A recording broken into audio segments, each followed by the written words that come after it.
Every year, the playoffs provide us with a few surprises regarding what teams advance to the later rounds and which ones get eliminated earlier than expected.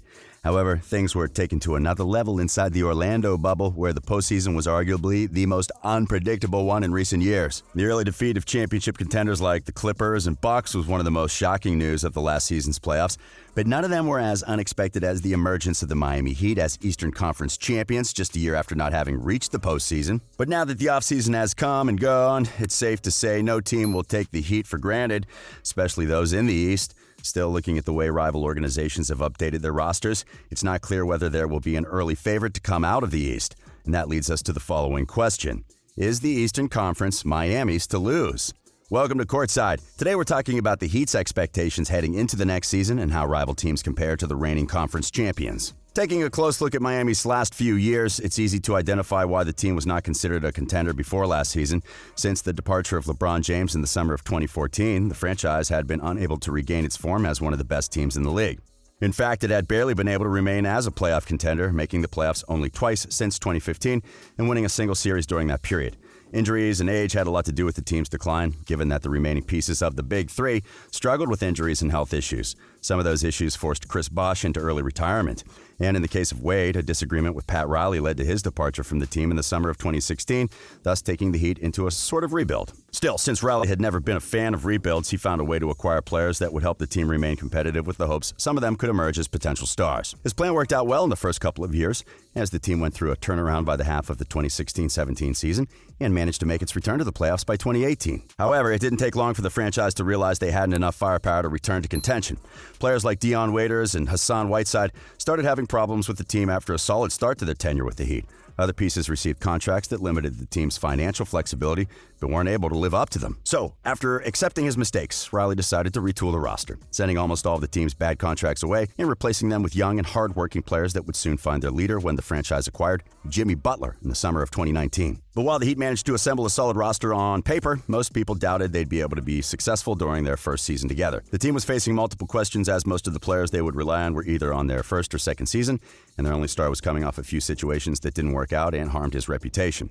So most of the basketball world overlooked Miami, and they used that to their advantage, putting together an excellent regular season that set them up to try to make some noise in the playoffs. Once the postseason started, they never looked back. The team managed to come out of the Eastern Conference without too much trouble, taking down more talented rosters in Boston and Milwaukee before eventually losing against the Lakers in the finals. But heading into next season, things will be different for the team. As Butler recently told the media, Miami will be looked at as a contender and rival teams will treat them as such.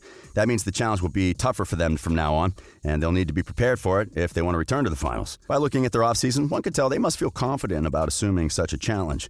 Their best moves were the re-signing of both Bam Adebayo and Goran Dragic, but they also managed to acquire Avery Bradley and Maurice Harkless, two players who should fit well within the Heat culture. The moves don't necessarily make them favorites to win a championship next season. After all, the team they lost against managed to make a few substantial upgrades despite already having the most talented duo in the league. But even while they won't admit it to the public, the Heat doesn't need to win a title immediately. The current roster will help them remain as one of the best teams in the league come playoff time, but they may not be prepared to defeat a team like the Lakers until players like Adebayo, Tyler Hero, and Duncan Robinson reach their peak. They could also take a different route and try to acquire a star player by next summer, and they've been preparing for that for a while now. Many people have linked the team to players like Giannis Antetokounmpo and Bradley Beal, and if they're able to acquire any of them or a player that comes close, they may be ready to win it all sooner rather than later. However, while they may not have enough firepower to win a championship yet, it wouldn't be hard to see them returning to the finals when everything's said and done. After all, none of their rivals in the East may be as well prepared to go on a deep playoff run yet. Taking a look at the Eastern Conference, we can make a few predictions before the season gets going. Assuming there won't be any game-changing injuries, Miami should make the playoffs along with Brooklyn, Milwaukee, Boston, Toronto, Indiana, and Philadelphia. Washington, Orlando, Charlotte, Detroit, Atlanta, and Chicago may all be able to put up a fight for the 8th seed, or perhaps even for a higher seed if any of the other teams struggles during the regular season, but it's hard to tell which one will be better prepared to reach the postseason.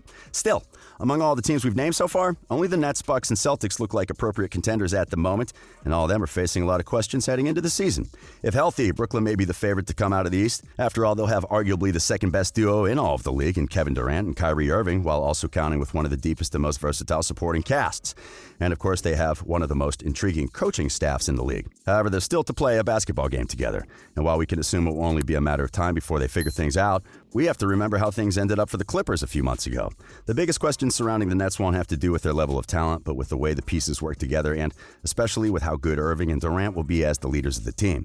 But if they're able to solve the puzzle, it's easy to see them as the favorites to dethrone the Heat, and even more so considering their competition may be Boston and Milwaukee. That's not to say the Celtics and Bucks will be bad next season, but unlike Brooklyn, they have a common thing going against their favor, the fact the Heat already defeated them during the last playoffs. In the case of Milwaukee, their defeat at the hands of Miami was the most embarrassing. The Bucks were supposed to be the better team and had the reigning MVP and Defensive Player of the Year on their side. Still, they needed an overtime win and an amazing performance by Chris Middleton to avoid being swept in the second round. Of course, their front office made everything that was possible to try to ensure that situation won't be repeated. They upgraded from Eric Bledsoe to Drew Holiday, retooled their bench to make sure it remains competitive and complements the starting lineup, and came a league away from being one of the winners of the offseason. However, while it's evident Holiday will be able to help make things easier for both Giannis and Middleton, it's not clear whether he will be enough to help the Bucks make it out of the East. Everything may end up depending on whether Antetokounmpo finds a way to be effective against the walls opposing teams tend to use against him in the postseason. And to make matters worse, the team will be facing a lot of pressure if the Greek Freak doesn't sign a contract extension before the start of next season. So unless everything goes well for Milwaukee or they manage to make an additional move throughout the season, it's hard to tell whether they'll be able to avenge last season's defeat in a potential rematch against Miami. Last but not least, there's Boston. Unlike the Bucks and Nets, the Celtics won't have an elite player making his debut with the team during next season. Instead, they'll have to adapt to life without Gordon Hayward from now on.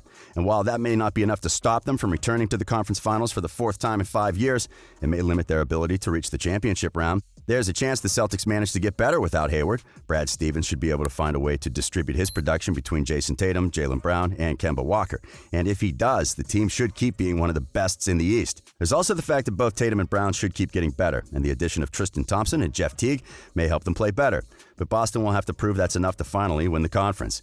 But if it looks like it isn't, the front office will have the biggest wild card in the league. A $28.5 million trade exception that could help them find additional help in the trade market if necessary. However, until it's used, we won't know how it may help the Celtics improve.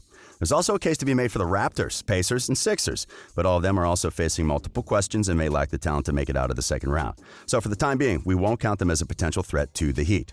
In the end, the next season may be one of the most intriguing ones when it comes to the Eastern Conference. As things are currently standing, it's hard to see someone as a clear favorite to take down Miami, but that doesn't mean they'll have an easy time trying to repeat as conference champions. Many teams will pose a challenge, and the Heat will no longer be considered as underdogs. They will have to play their best basketball to keep their championship hopes alive. But if there's a team that loves the pressure, that's the Heat. So this season could end up bringing the best out of them. But now, what do you think about the Eastern Conference? Do you think there's a clear favorite to make it out of the East? Let us know in the comments. We hope you've enjoyed today's video, and if you did, remember to like it and subscribe to our channel for more NBA content. We are Courtside.